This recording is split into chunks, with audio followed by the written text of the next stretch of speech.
Sejam todos bem-vindos para mais uma oportunidade do Evangelho à Distância. O meu nome é Valdereza, eu faço parte da comunidade espírita Caminheiros do Amor, situada na Avenida Arnaldo Magnicaro, 1370, no bairro do Campo Grande, em São Paulo.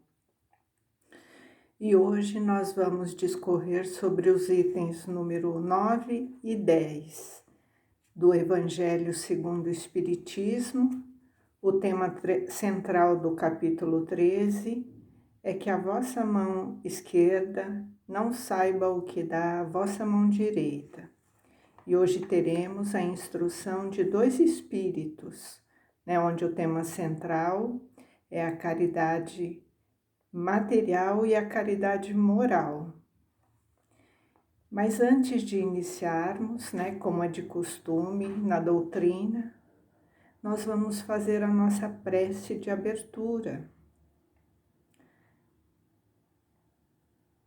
Vamos acerenar os nossos corações, elevar os nossos pensamentos até Jesus, envolvidas por esse sentimento harmonioso. Vamos agradecer a oportunidade de estarmos mais uma vez aqui e pedindo para que Ele esteja conosco, iluminando o nosso pensar, o nosso coração, que Ele possa abençoar o nosso lar, a nossa família e todos aqueles que convivem conosco nesta jornada. Pedimos o fortalecimento da nossa fé através do seu Evangelho de luz que ilumina o nosso caminho, para que possamos ter a confiança e a esperança no amor divino e que a misericórdia do Criador e esse amparo esteja presente constantemente em nossas vidas, que nós possamos confiar sempre no nosso Criador, no Pai da vida. E Jesus veio nos direcionar, nos mostrar que esse amor nos sustenta. Que assim seja, graças a Deus, graças a Jesus. Então iniciamos o estudo dessa semana e são duas instruções, são duas mensagens de dois espíritos amorosos que vêm nos explicar, vêm nos instruir sobre a caridade material e a caridade moral. Então, a primeira leitura trata-se do espírito da irmã Rosária, em Paris, em 1860. E a segunda mensagem é de um espírito protetor em Lyon, 1860. Então, através dessas duas mensagens, nós vamos ter a compreensão clara e precisa do que se trata essa caridade material e a caridade moral. Então vamos ao primeiro item, o item número 9, que é a mensagem da irmã Rosária. Então vamos ver o que esse espírito traz de instrução para nós, para que possamos colocar em prática através dessa compreensão, porque muitas vezes nós ouvimos falar sobre algum tema, sobre alguma condição do Evangelho, mas a instrução dos Espíritos nos traz a prática de como possamos colocar na nossa vida cotidiana o que o Evangelho vem nos trazer. Amemo-nos uns aos outros e façamos aos outros o que gostaríamos que fosse feito a nós. Toda religião, toda moral se encontra encerrada nesses dois preceitos, que se fossem seguidos no mundo, seria todo perfeito. Nada mais de ódio, de divergência, direis mais ainda, nada mais de pobreza, porque do supérfluo da mesa de cada rico, muitos pobres se alimentariam, e não veríeis mais nos sombrios bairros que habitei durante a minha última encarnação, pobres mulheres arrastando consigo miseráveis crianças necessitadas de quase tudo. Então aqui a irmã já vem nos trazer, essa condição da caridade e de que sempre que nós pensarmos em caridade, é aquilo que nós gostaríamos de ver, do que fosse feito para nós se nós estivéssemos naquela condição, naquela dificuldade. E ela fala, sobre a condição dela enquanto ela passou aqui na vida, terrena, o bairro que ela morava, a condição que ela via, a pobreza e a dificuldade das mulheres com seus filhos, necessitando de quase tudo. Então aqui nessa primeira mensagem é um relato pessoal, das coisas que ela vivenciou e a importância da caridade. Ricos, pensai um pouco nisso. Ajudai com o que tendes de melhor os infelizes. Dai, porque Deus vos retribuirá um dia o bem que houverdes feito. Para que encontrareis, ao sair do vosso envoltório terrestre, um cortejo de espíritos reconhecidos que vos receberão no limiar de um mundo mais feliz. Então aqui ela nos relata, sobre essa condição. Aquele que pode ajudar materialmente, que o faça. O reconhecimento não virá aqui do mundo material, mas sim dos tesouros que carregamos, do bem que fazemos na condição de auxílio. E lá no plano espiritual, na espiritualidade, que é o mundo feliz, que é realmente lá que receberemos as recompensas pela generosidade praticada, seremos recebidos, por aqueles aos quais auxiliamos enquanto estivemos aqui nessa jornada. E a importância da caridade é o que fazemos aos olhos de Deus, e não ao que fazemos aos olhos daqueles que nos cercam, porque a recompensa que receberemos não é deste mundo. Então, se pudesseis saber a alegria que experimentei, ao reencontrar aqui aqueles a quem pude auxiliar na última vida terrena. Então, olha a felicidade deste espírito, um relato. A felicidade que ela encontrou lá na espiritualidade, quando ela reencontrou aqueles a quem ela auxiliou. Amai, pois, o vosso próximo. Amai como vós mesmo, porque o sabeis agora, este infeliz que muitas vezes a gente repele, pode ser que tenha sido um irmão, um pai, um amigo,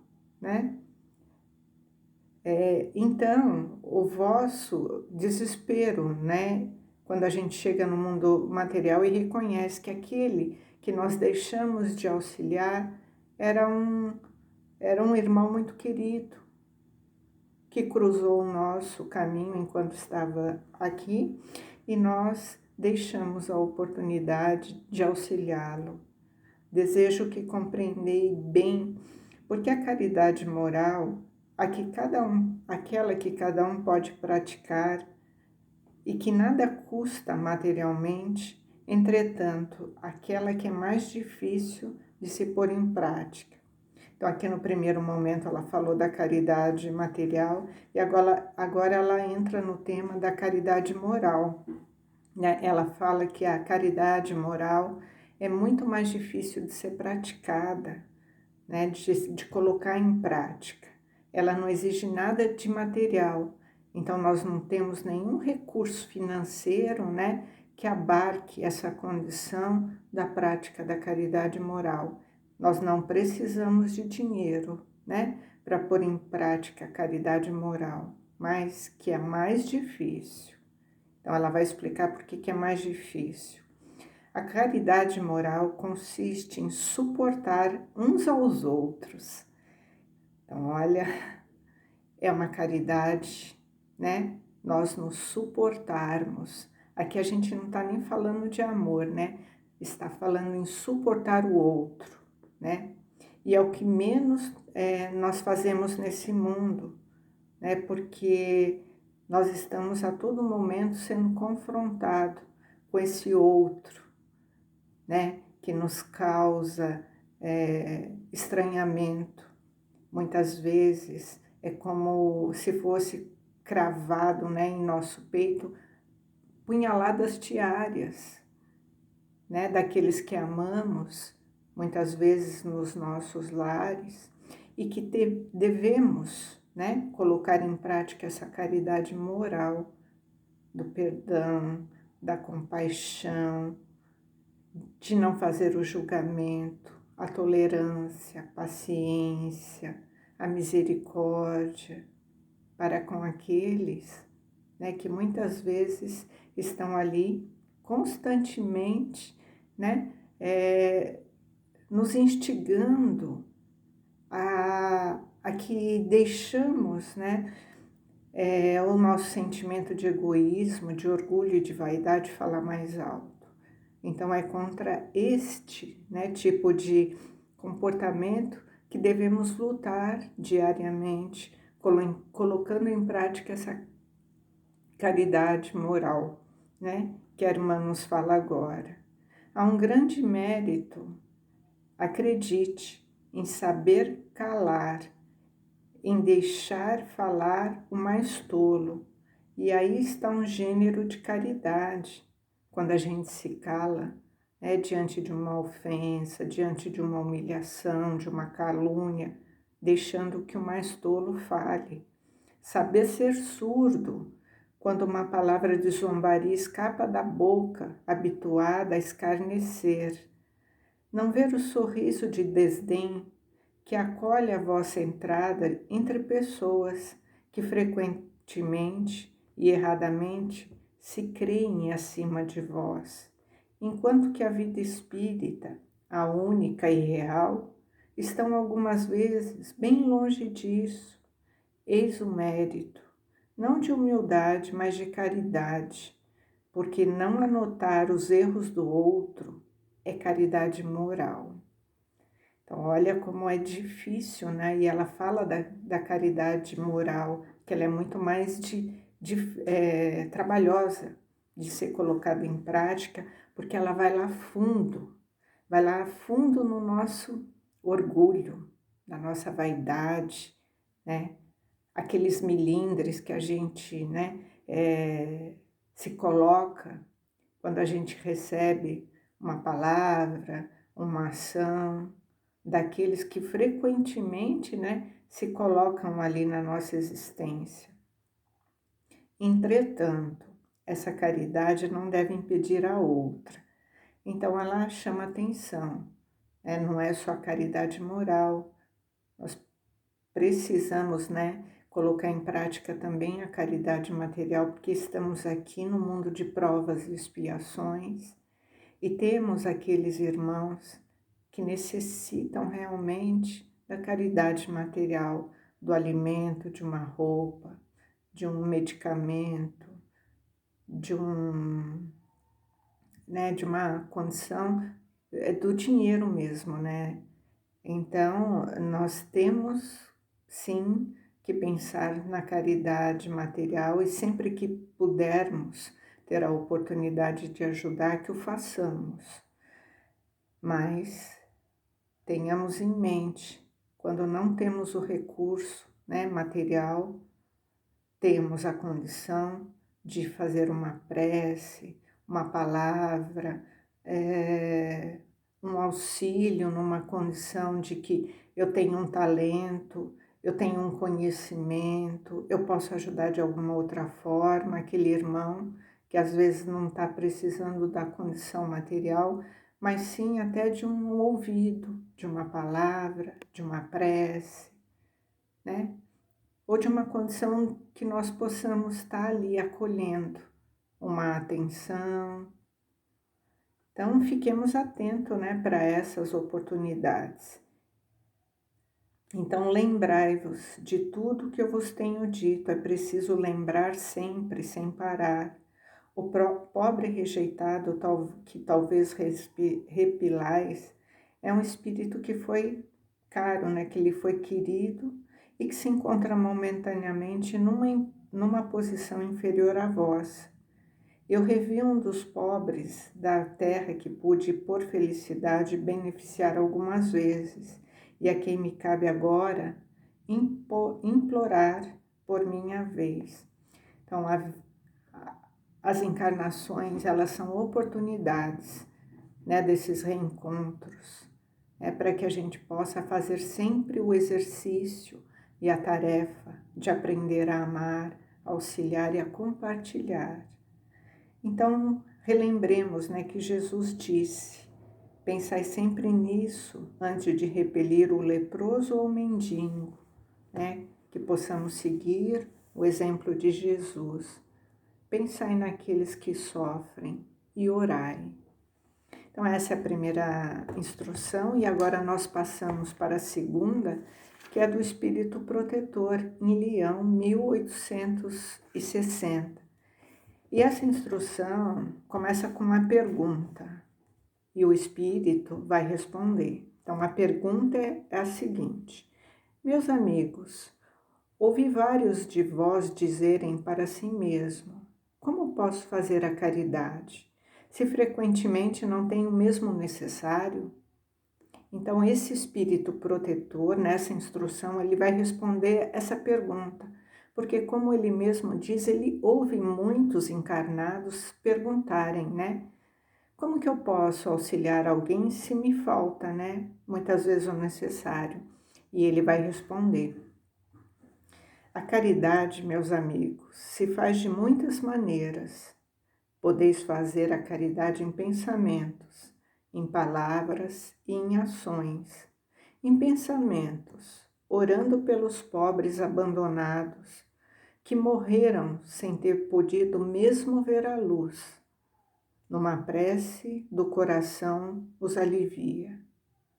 Então, olha, aqueles, né, que desencarnaram e não tiveram a condição, né, de ter contato com a luz, com o conhecimento. A prece que nós elevamos para eles aliviam, né, aliviam os sofrimentos. Olha a importância, né, da prece para aqueles, né, que se encontravam aqui numa condição de desconhecimento, né, vamos dizer assim.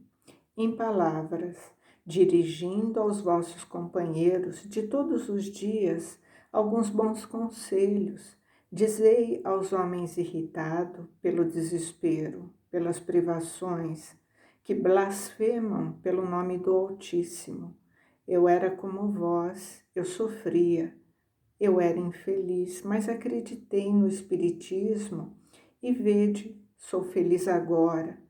Aos velhos que vos dirão: é inútil, estou no fim do meu caminho, morrerei como vivi. Dizei a estes: Deus para vós, para nós todos, tem uma justiça igual. Lembrai-vos dos trabalhadores da última hora. E as crianças, já viciadas por suas companhias, vão vagar pelos caminhos, prestes a sucumbir sobre as más tentações. Dizei-lhes: Deus vos vê, meus caros pequenos, não temais em lhes repetir frequentemente essas palavras doces.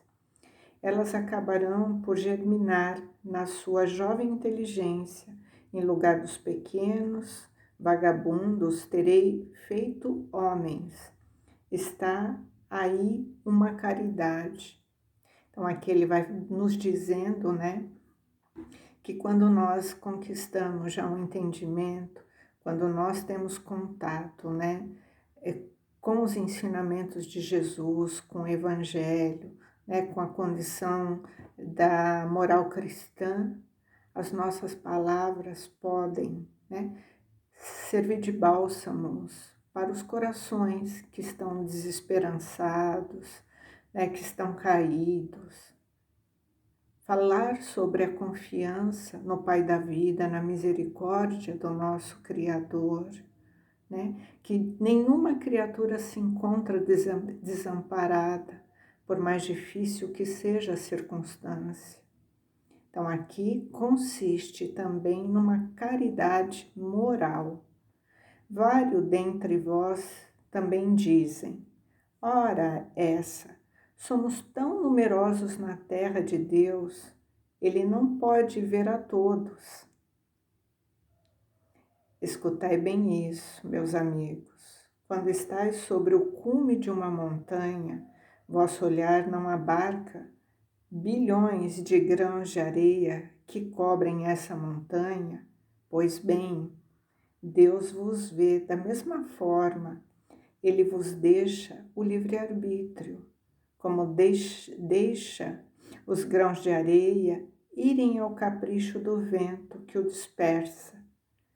Somente Deus, na sua misericórdia infinita, colocou no fundo do coração uma sentinela vigilante, que se chama consciência. Escutai-a, ela não vos dará senão bons conselhos. Às vezes, a vós entorpeceis, opondo-lhe o espírito do mal, e ela se cala então. Não estejais seguro de que a pobre abandonada se fará ouvir logo que lhes tiverdes deixado a perceber a sombra do remorso. Escutai, interrogai frequentemente e vos consolarei com bom conselho que ela estiverdes recebido. E aqui fala sobre um exemplo, né? Aquele que acha que está abandonado porque com bilhões, né, de pessoas, será que Deus vê a todos mesmos, né? Então ele fala, né, aqui nos trazendo um exemplo, né? Quando nós estamos no alto de uma montanha, a gente consegue ver bilhões, né? Ali tem bilhões de grãos de areia, né? E Deus é como se estivesse em cima, no topo dessa montanha. Ele vê a todos, Ele sabe dos detalhes de cada um de nós e de todas as nossas necessidades. Só que Ele também nos dá o livre-arbítrio e cada um segue, né? Através das suas escolhas, pelos caminhos. Muitas vezes nós escolhemos caminhos difíceis, né? Trabalhosos. E Deus nos dá uma centelha divina que é a nossa consciência. E as respostas objetivas e coerentes estão na nossa consciência. Só que muitas vezes, né, nós entorpecidos aqui pelo mundo material, né, nós nos distraímos com as delícias do mundo material e fazemos as escolhas equivocadas. Mas se nós consultarmos a nossa consciência, as respostas estarão bem claras lá, a diferença entre as escolhas do bem e do mal. Então, que nós possamos escutar a nossa consciência e refletir, né, o que estamos buscando da nossa vida e não terceirizarmos a responsabilidade para Deus das dificuldades que estamos enfrentando. Pois nós somos, né, os precursores da nossa existência e temos o livre-arbítrio. Então, repensemos sobre as nossas escolhas, porque temos a consciência. Meus amigos, cada regimento novo, o general fornece uma bandeira E eu vos dou a máxima do Cristo: amai-vos uns aos outros. Praticai essa máxima e reuni-vos ao redor deste estandarte, e dele recebereis a felicidade e a consolação. Né? Finaliza esse espírito. Então, essas duas instruções, né? Ela vem nos exemplificar como podemos agir, né? Diante da prática da caridade material e da caridade moral. Então, pensemos nisso. Deus, na sua infinita bondade, na sua misericórdia, nos deu o livre arbítrio e a nossa consciência. Que possamos, através dos ensinamentos de Jesus, conduzir sempre na esperança do futuro melhor. E o que nos direciona para esse futuro melhor, para esse mundo feliz, é o bem que praticamos. Que assim seja, graças a Deus, graças a Jesus, e uma boa semana a todos.